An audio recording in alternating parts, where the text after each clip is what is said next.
किसान भाइयों, जब हमारी धान की फसल 20 से 25 दिन के आसपास हो जाती है, उस समय हमें क्या देखभाल करनी चाहिए, कौन सी फर्टिलाइजर्स, कौन सा माइक्रोन्यूट्रिएंट पोषक तत्व की वहाँ पर डालने की आवश्यकता होती है, पूरी जानकारी बताएंगे।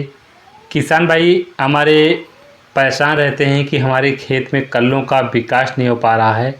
मैंने बहुत सारी इसमें लागत लगा दी है, बहुत सारी खाद माइक्रोन्यूट्रिएंट्स तत्व डाल दिए हैं, लेकिन फिर भी वहाँ पर कल्लों का जितना फुटाव होना चाहिए वो नहीं हो पा रहा है। पूरी जानकारी बताएंगे, 100% आपको रिजल्ट मिलेगा। सबसे पहले किसान भाइयों, जब आप रोपाई करते होंगे, इसके बाद डीएपी, एसएसपी, एनपीके 16, 12, 32 जैसे खाद डालते होंगे। इसके बाद किसान भाई क्या करते हैं, जब धान की फसल हमारी 10 से 12 दिन के आसपास हो जाती है, तब नाइट्रोजन यानी यूरिया का प्रयोग करते हैं। इसके बाद जब धान की फसल में पीलापन आ जाता है, वहाँ पर दोबारा यूरिया का प्रयोग करते हैं।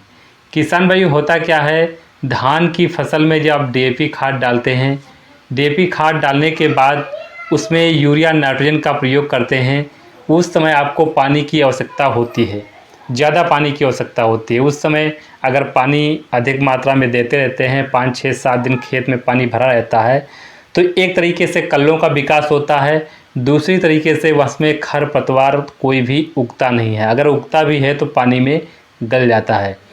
दूसरी बात किसान भाइयों, जब हमारी धान की रोपाई की स्टेज लगभग 20 से 25 दिन के बीच पहुंच चुकी होती है, उस समय किसान भाइयों कुछ समय के लिए आपको पानी को निकाल देना चाहिए, अथवा वहां पर पानी आपको नहीं भरना है। अगर पानी लगातार भरते रहते हैं तब भी कल्लों का विकास नहीं हो पाता है। उसमें सूर्य की रोशनी लगनी चाहिए, जड़ों तक हवा और ऑक्सीजन, सूर्य का प्रकाश वहाँ पर मिलना चाहिए, तभी हमारी प्रकाश संश्लेषण की क्रिया अच्छी से होगी और उसमें फुटाव ज़्यादा से ज़्यादा होगा।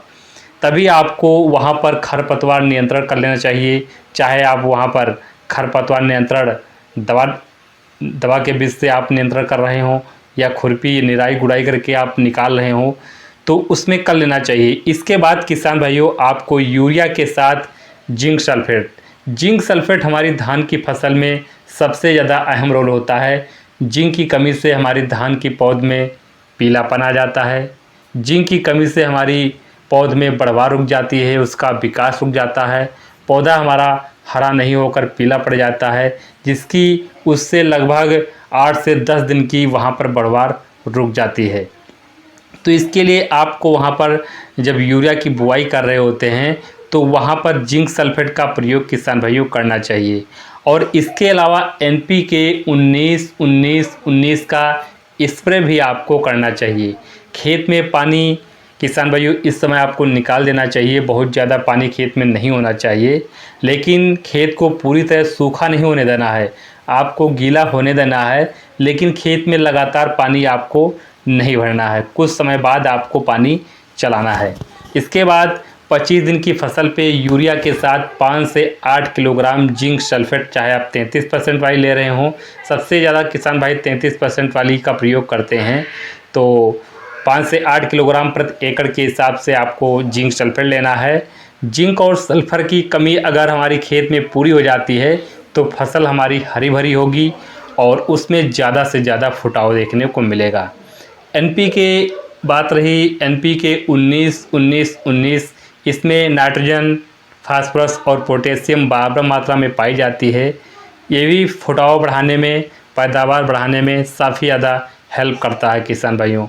अब बात कर लेते हैं पानी का, आपके पास प्रबंधन कैसा है, कैसा आपका पानी वहाँ पर व्यवस्था है। 25 दिन बाद, 30 दिन के बाद किसान भाइयों आपको पानी निकालना चाहिए। इसके बाद खेत में पानी दोबारा भरना चाहिए, कुछ समय के लिए खेत को खाली छोड़ देना चाहिए, पूरी तरह आपको सूखा नहीं होने देना है, जिससे जड़ों को धूप मिलेगी और ऑक्सीजन की जो पूर्ति है वो बेहतर ढंग से होगी। इसी टाइम आपको खेत में निराई गुड़ाई भी की जा सकती है, जिससे खरपतवार नियंत्रण में काफ़ी ज़्यादा सुधार होगी। किसान भाइयों, हमारी खरपतवार से लगभग पैदावार, आपको आधे से ज़्यादा पैदावार हमारी वहाँ पर घट जाती है। जब खरपतवार हमारी खेत में हो जाते हैं, पौधे का अच्छे प्रकार से विकास नहीं होता है, अच्छी प्रकार से उससे फुटाव नहीं हो पाता है, क्योंकि इतना खरपतवार हो जाता है। पौधों को फैलने के लिए उसमें जितना भी माइक्रोन्यूट्रिएंट्स खाद वगैरह दे रहे होते हैं, वो पौधे ना पकड़ के खरपतवार ग्रहण कर लेते हैं और पौधे हमारे पर्याप्त मात्रा में वहाँ पर नहीं पहुँच पाता है।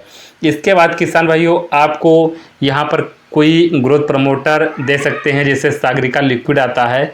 तो 30 दिन की फसल में आप 250 ml सागरिका लिक्विड प्रति एकड़ की दर से दे सकते हैं। साथ में NPK 19-19-19 भी 15 किलोग्राम प्रति एकड़ के हिसाब से आप प्रयोग कर सकते हैं। चाहे तो आप वहाँ पर यूरिया मिला सकते हैं, लेकिन छिड़काव विधि से अगर प्रयोग करते हैं तो अच्छा काम करता है। 1 kg प्रति एकड़ के दर से आप छिड़काव विधि से प्रयोग कर सकते हैं। तो ये सारा काम हमारी, जब फसल हमारी धान की 20 से 25 दिन के आसपास हो जाती है, ये सारा काम कर लेते हैं तो धान में अच्छा सा फुटाव देखने को मिलता है, क्योंकि यही समय हमारा चल रहा होता है, धान में तेज़ी के साथ फुटाव हो रहा होता है, कल्ले बन रहे होते हैं। कल्लों को बढ़ाने के लिए सबसे अच्छी यहाँ पर जो खाद आपको देनी है, यही स्टेज होती है। प्राइमरी स्टेज में अगर आप सुधार कर लेते हैं तो आगे भी आप जब गबोट अवस्था आती है, बालियाँ निकलने का समय आती है, तो बालियाँ भी लंबी निकलेंगी, मोटी निकलेंगी, दाने का भराव अच्छे से होगा, लास्ट में आपको पैदावार भी ज़्यादा मिलेगी। तो ये जानकारी किसान भाई छोटी सी रही, अगर ये सब जानकारी पूरी कर लेते हैं तो अच्छी प्रकार से आपको पैदावार मिलेगी। लेकिन उससे पहले जो भी किसान चैनल पर नए हैं, रिक्वेस्ट है चैनल को सब्सक्राइब कीजिए, वीडियो को लाइक कीजिए, पसंद आने पर ज़रूर किसानों को शेयर कीजिए। तो मिलेंगे अगली वीडियो में नए टॉपिक के साथ। नमस्कार।